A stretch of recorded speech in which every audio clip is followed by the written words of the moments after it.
Good evening, everyone. Welcome to Statecraft. This is an ongoing series of discussions with Ejaz Haider, who needs no introduction. And today we are going to talk about his latest article in the Friday Times, in which he has pointed out some of the issues that bedevil Pakistan's diplomatic efforts and its diplomatic infrastructure, and in particular, the recent appointment of Mr. Masood Khan, who's a retired diplomat, as Pakistan's ambassador to the United States. But that's not just the issue. I mean, it's not about a person, but about the approach that Pakistan takes towards diplomatic engagement with the world in the 21st century, and why is some of that needs to change. So, Ijaz, welcome, and let's begin by getting your view on why you think the appointment of Ambassador Masood Khan to the United States is something that we should be concerned about. Right. I'm very happy, Raza, because I think after I wrote this article, there were a number of comments that came, not just publicly but also personally, bilaterally. And one of the things that informed those comments was that I should have, as an Azad Kashmiri myself, and Sardar Masood Khan is also an Azad Kashmiri, that perhaps I should have dealt him a lighter hand. So I want to make this very clear, because in your introduction you talked about him being a former ambassador, which he is, of course, because he's had a long career as a foreign service officer. But he hasn't been appointed as yet. But media reports suggest that his name is on top of the list, and apparently that he's also said yes to it. But it hasn't been notified as yet. So when you talk about him, he is not now Ambassador Sardar Masood Khan. He is a former president of Azad Jammu and Kashmir. That's interesting. That is where the problem begins. And so my analysis has three levels. One has to do with his person, but it could be XYZ, it could be ABC. It could have been anyone. It just so happens that this is about Sardar Masood Khan because he was the former president of Azad Kashmir, and he is being apparently shortlisted finally for the position of our plenipotentiary in the United States of America. So my first level of analysis was that perhaps Sardar Sahib, having been the president of Azad Jammu and Kashmir, should not have accepted a position that is demonstrably much lower in protocol from the office that he held previously. So that was point number one. Associated with that point was the second level of analysis, which was with reference to how and where do we place Azad Jammu and Kashmir in relation to and with reference to Pakistan. To me, this is crucial. Right. And this is crucial because for the longest of times, Pakistan's Kashmir policy has not been able to move outside of the traditional grooves in which it has been slithering for the last 7 decades. Yes. Now, as I mentioned in my article, back in November 2016, the National Defense University, which is presumably the premier educational and strategic institute of the Pakistan military, held a day-long seminar on Kashmir. There were 3 sessions, and as it happened, I was a speaker in the first session, which was chaired by Pakistan People's Party's Senator Sherry Rahman. Mm-hmm. I was a speaker, and Amar Bilal Sufi was the other speaker. In my presentation at the NDU, I basically talked about how and why Pakistan's Kashmir policy was not only out of sync with events on the ground, but also why it had, up until then, and I would say up until now, not really been successful. Right. And in that presentation, I talked about bringing the conversation back to Azad Kashmir's relationship with Pakistan and why it is important for us to begin this conversation in order to create a contrast between what Azad Kashmir is and what India has done with the illegally occupied and now annexed Kashmir. Now, of course, when I was speaking, it was not annexed yet, but it was, of course, illegally occupied. So for my loose talk at NDU, the National Defense University initiated a letter to JS headquarters asking that I should be banned from speaking at all military institutions. But leaving that story aside, my second level of analysis is that post August 5, 2019, while we focus on what India is doing in illegally occupied and annexed Kashmir, we also need to begin to rethink our relationship with Azad Kashmir. Yes. Let's go back to the fact that on 24th October, it was the provisional government of Azad Jammu and Kashmir that was in place. Poonch rebellion had happened. We had liberated a large area of Poonch, with the exception of Poonch city and the Mender Tehsil. Gilgit-Baltistan, Gilgit Scouts had liberated a large area that we now call the northern areas.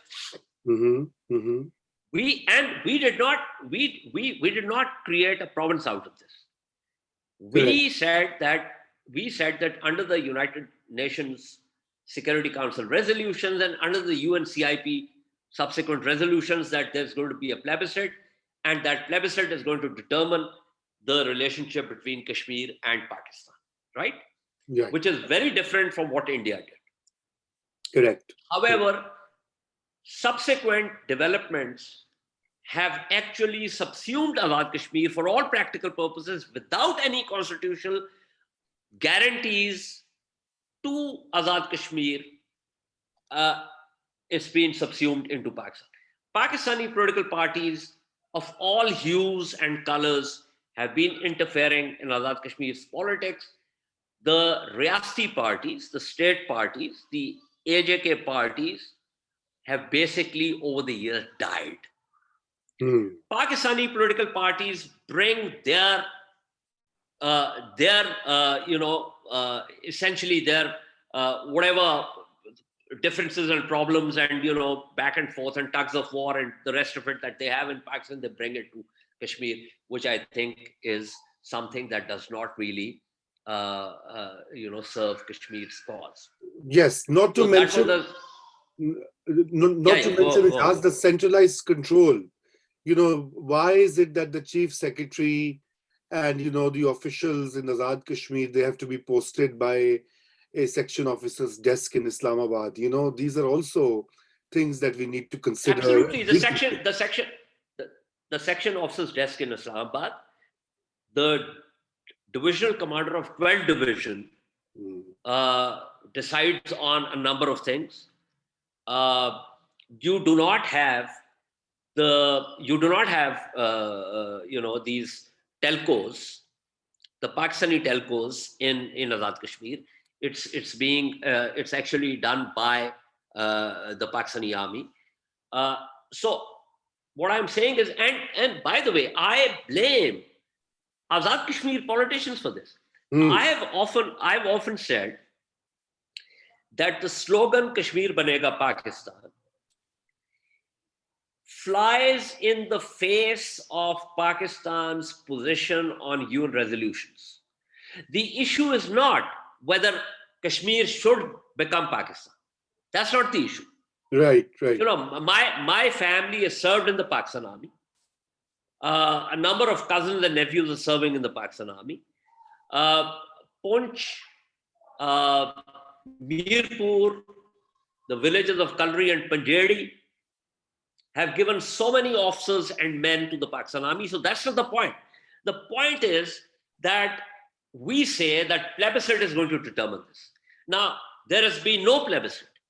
So this slogan about Kashmir Banega Pakistan, and to be very fair to Prime Minister Imran Khan, on 2 occasions he quoted a constitutional article, an article in the Pakistani constitution which says that even after the plebiscite, Pakistan is under a constitutional obligation to ask the Kashmiris whether they want to join Pakistan or they want to have some other status. So that was the second level of analysis. The third level of analysis, of course, has to do with Pakistan itself. Right. What is it that you want from the United States? What do you think the US wants from Pakistan? Now, look at the demographic in Pakistan. If the bulk of your population is 25 years old, do you need to have, and this is a digital generation, do you need to have these septuagenarians and octogenarians to go and actually perform the duty of presenting Pakistani aspirations in a host country? Do you want, and by the way, the National Security Advisor has been at pains to talk about geoeconomics. Not to mention General Bajwa himself. General Bajwa himself, right?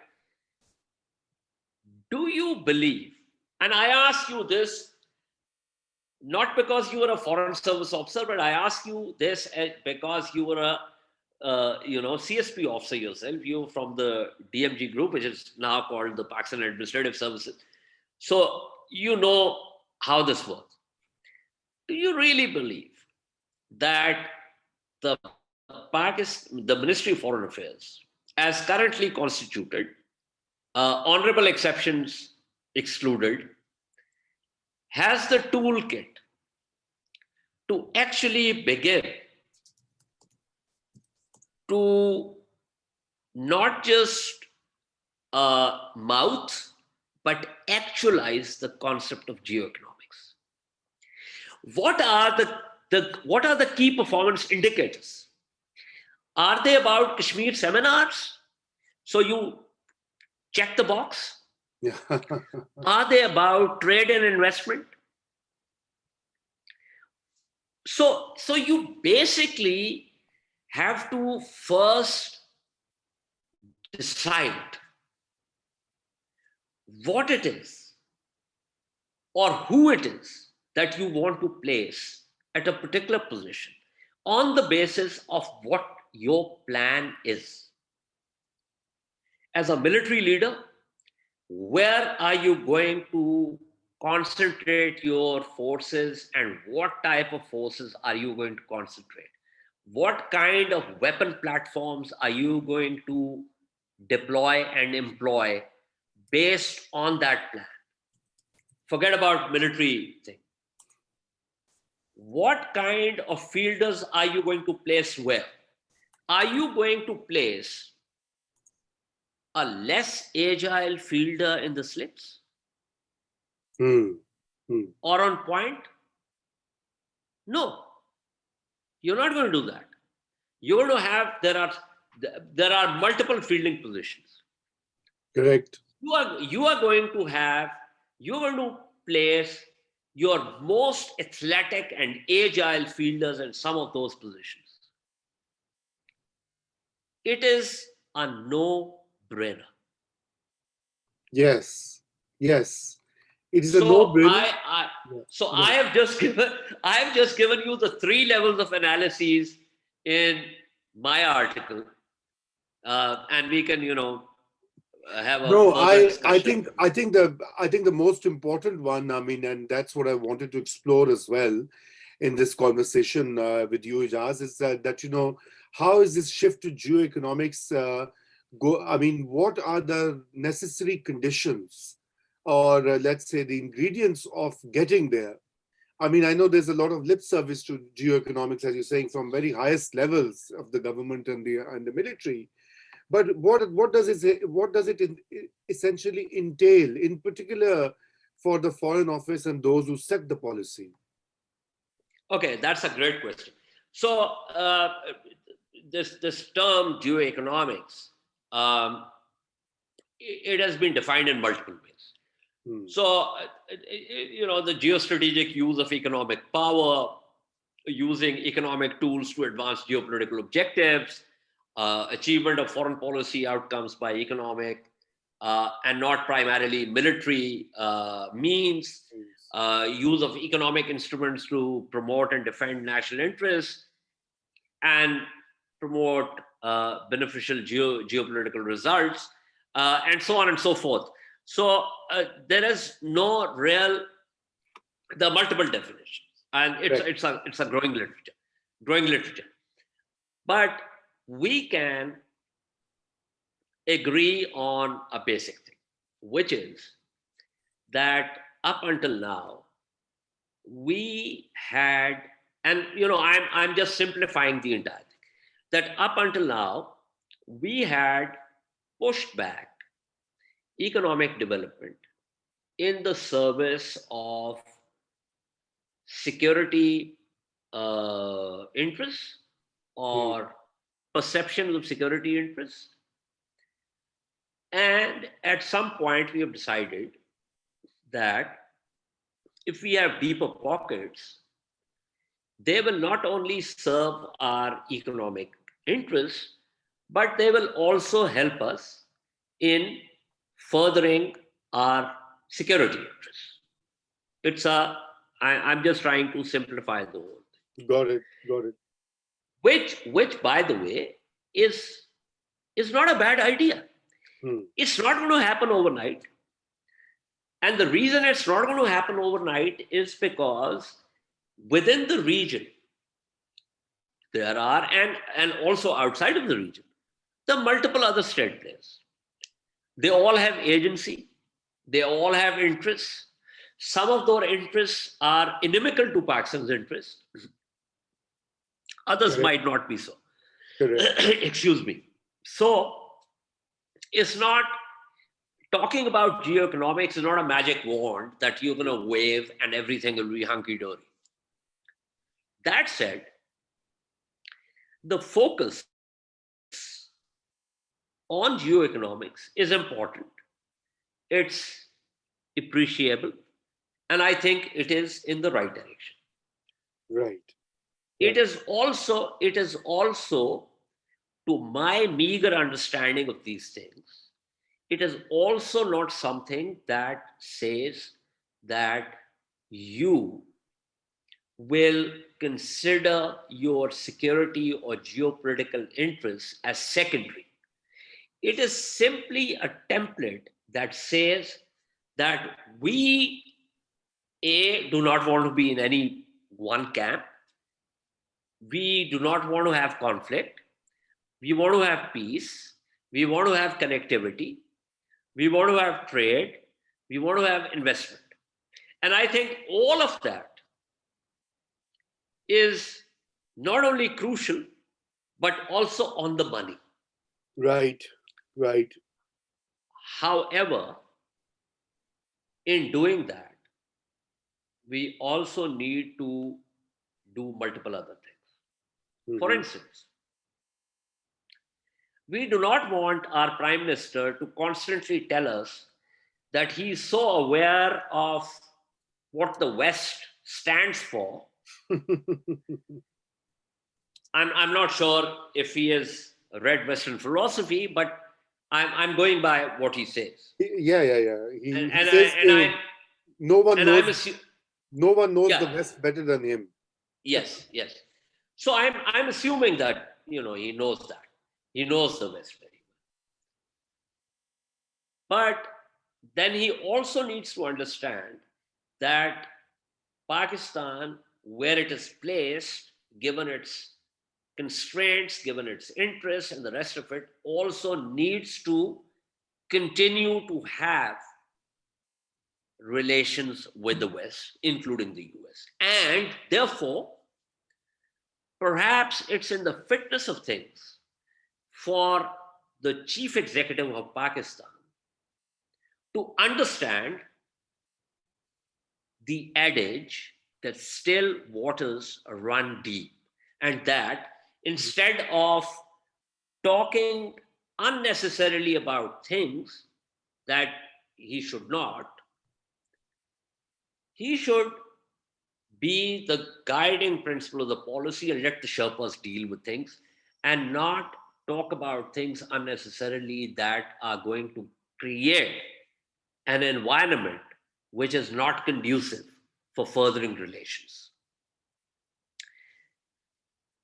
And look, Raza, you and I can talk about multiple things. No one is going to take us seriously. We are private citizens.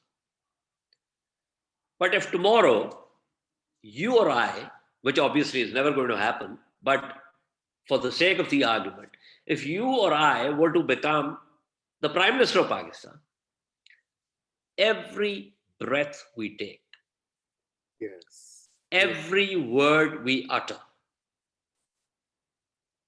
will be weighted, Hmm. will be analyzed, Hmm. will be recorded, will be Yeah. thrown back into our faces. So therefore, I think the Prime Minister and his federal cabinet, in which there are a number of ministers who actually should be put out to pasture, like the Athenian mules. Although I must add that the Athenian mules were very useful when they worked on the Parthenon, and that's not something that I can say about the federal ministers that I'm talking about. But just for the sake of the argument, that they should be put out of pasture. But since they cannot be and they're part of the federal cabinet, perhaps they should be told, or at least be advised, that keeping their mouths shut is actually in the larger interest of Pakistan. Yes. Yes. And unfortunately, Ijaz, as you rightly say about the interest, that some of the current, I mean the deadlock or impasse or cooling down, whatever you want to call it, between Pakistan and US relations. I mean, I think it's partly attributable to some of the statements that have gone and all the social media hype on absolutely not, etc. I mean, there is no way that Pakistan can completely sever or end its ties with the West, especially the US. I mean, that's what real No, politics is. rather, look, the thing is, states cannot sever ties even with the enemies that they are at war with. You really think that the United States and Iran don't have back channel, Yes. cooperation through third or fourth parties? Of course they have. Yeah. Of Yeah. course they have. So to make statements that are inadvisable, that are at times plainly moronic and cretinous, not just by the politicians, let me also add, for good measure, by some former three stars. And I have this advice for the former three stars. I mean, I think they should, just focus on playing golf instead of taking to the social media or Twitter or and issuing statements which obviously then begin to make one think about the selection process of the army itself, of how the army, actually promotes people to a three-star rank. Of course, there are honorable exceptions, but I'm just saying that some of these luminaries, whether in politics, whether they wore mufti or a uniform, would be much better off for themselves as well as for Pakistan's larger national interest to just stick to playing golf. Yeah, yeah. I mean, I think that's a very wise advice, especially on areas and issues and topics that where they're not prepared or not, sort of fully qualified, I would say. So the before we end, Ijaz, the last thing, coming back to the appointment of ambassadors, the diplomacy, the young, earlier you mentioned that Pakistan is a, youth majority population, etc. So what, I mean, and of course, we must talk about it in detail at a separate occasion about restructuring the Foreign Office. But here on these critical appointments, what would be your piece of advice be to those who actually come up with these names and selection processes for US, for India, for China, our key relationships with the world? I mean, Okay, so there are certain stations where you want the career foreign service officers because those are relations where you are going to stay very close to what the script is. But there are other stations where you want innovative people. right. And frankly, constituted as the Ministry of Foreign Affairs is at this time, innovation is a hard thing to come by. In the US, what do you want? You want investment. You want trade. Yeah. You've already said that we don't want aid. We want investment. Would you send me? I can't attract 5 rupees from someone. You want to send someone who can actually attract money. You want to send someone who's going to break the shackles of protocol, who is going to get out of the beltway and get to where the money is. Yeah. Yeah. Attracted, who can actually get top US company CEOs on a speed dial. Correct. Correct. Absolutely. Fully agreed. Fully agreed with this. Right? So that's the person you want. A go-getter, not a person whose PA is going to, okay, here's the thing, and I know that you know this. I am a secretary. Raza, you are a secretary. Your PA calls my PA, and the tug of war is whose PA is get whose Sahib on the line first. Now, if that is the central point of how things work, you really think that you can get someone innovative enough from this background to actually be Pakistan's representative in the US or in the UK or in the European Union or in France or in Germany? No. Correct. Correct. Absolutely. Absolutely. No, I think this is exactly. I hope once this is circulated and published, our friends in Foreign Office and in other places hear you clearly and also read No, your no. I article. mean, foreign office got some really, really brilliant officers. I mean, frankly, but here's the thing: organization theory tells you about two things: bounded rationality and systematic stupidity. And not because people are stupid, but because they create a worldview, they reify that worldview, and that worldview begins to define their entire existence. Yes, And they, yes, as Graham Allison said, instead of optimizing, they focus on satisficing. And that's a problem with all bureaucratic organizations, whether civil or military. correct, correct. Absolutely. Jaz, on that note, thank you so much for joining me. And hopefully next week we shall explore some of these other issues regarding diplomacy, security, etc. And please stay tuned and give your feedback on what Ejaz has said, and feel free to agree or disagree. And looking forward to your participation. Thank you, Ejaz, once again. Khuda Thank Hafiz. you, Raza. Thank you. Thank you. Khuda Hafiz.